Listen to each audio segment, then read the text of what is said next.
ಎದೆಗೆ ಬಿದ್ದ ಅಕ್ಷರ ಪ್ರಶ್ನೋತ್ತರಗಳು.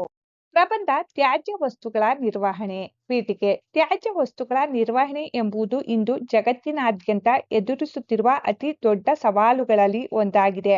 ಆಧುನಿಕ ಜೀವನ ಶೈಲಿ, ಜನಸಂಖ್ಯಾ ಹೆಚ್ಚಳ ಮತ್ತು ಕೈಗಾರೀಕರಣದಿಂದಾಗಿ ಉತ್ಪಾದನೆಯಾಗುವ ತ್ಯಾಜ್ಯದ ಪ್ರಮಾಣ ದಿನದಿಂದ ದಿನಕ್ಕೆ ಹೆಚ್ಚುತ್ತಿದೆ. ಈ ತ್ಯಾಜ್ಯವನ್ನು ಸರಿಯಾಗಿ ನಿರ್ವಹಿಸದಿದ್ದರೆ ಅದು ಪರಿಸರ ಮತ್ತು ಮಾನವನ ಆರೋಗ್ಯದ ಮೇಲೆ ಗಂಭೀರ ಪರಿಣಾಮ ಬೀರುತ್ತದೆ.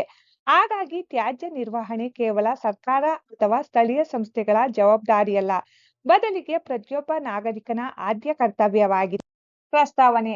ತ್ಯಾಜ್ಯ ವಸ್ತುಗಳನ್ನು ಮುಖ್ಯವಾಗಿ ಜೈವಿಕ ತ್ಯಾಜ್ಯ, ಪುನರ್ಬಳಕೆ ಮಾಡಬಹುದಾದ ತ್ಯಾಜ್ಯ ಮತ್ತು ಇತರೆ ತ್ಯಾಜ್ಯ ಎಂದು ವಿಂಗಡಿಸಬಹುದು.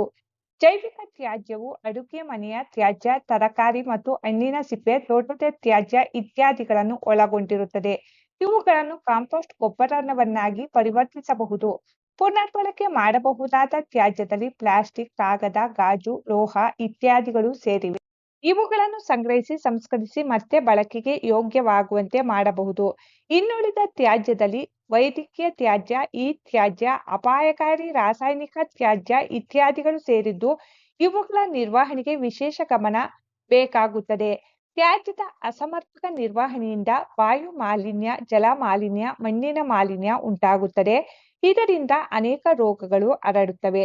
ಪ್ರತಿಯೊಬ್ಬರು ಕಡಿಮೆ ಬಳಸಿ, ಮರುಬಳಕೆ ಮಾಡಿ, ಪುನರ್ಬಳಕೆ ಮಾಡಿ ಎಂಬ ಶ್ರೀಮಂತವನ್ನು ಅಳವಡಿಸಿಕೊಳ್ಳುವುದು ಅನಿವಾರ್ಯ. ಉಪಸಂಹಾರ. ತ್ಯಾಜ್ಯ ವಸ್ತುಗಳ ನಿರ್ವಹಣೆ ಕೇವಲ ಸರ್ಕಾರದ ಜವಾಬ್ದಾರಿಯಲ್ಲ, ಇದು ಪ್ರತಿಯೊಬ್ಬ ನಾಗರಿಕನ ಆದ್ಯ ಕರ್ತವ್ಯ. ವೈಯಕ್ತಿಕ ಮಟ್ಟದಲ್ಲಿ ನಾವು ತೆಗೆದುಕೊಳ್ಳುವ ಸಣ್ಣ ಕ್ರಮಗಳು ಒಟ್ಟಾಗಿ ದೊಡ್ಡ ಸಕಾರಾತ್ಮಕ ಬದಲಾವಣೆಗೆ ಕಾರಣವಾಗಬಹುದು. ಸ್ವಚ್ಛ ಭಾರತ ನಿರ್ಮಾಣದೊಂದಿಗೆ ಆರೋಗ್ಯಕರ ಮತ್ತು ಸುಸ್ಥಿರ ಭವಿಷ್ಯವನ್ನು ರೂಪಿಸಲು ನಾವೆಲ್ಲರೂ ತ್ಯಾಜ್ಯ ನಿರ್ವಹಣೆಗೆ ಆದ್ಯತೆ ನೀಡಬೇಕು.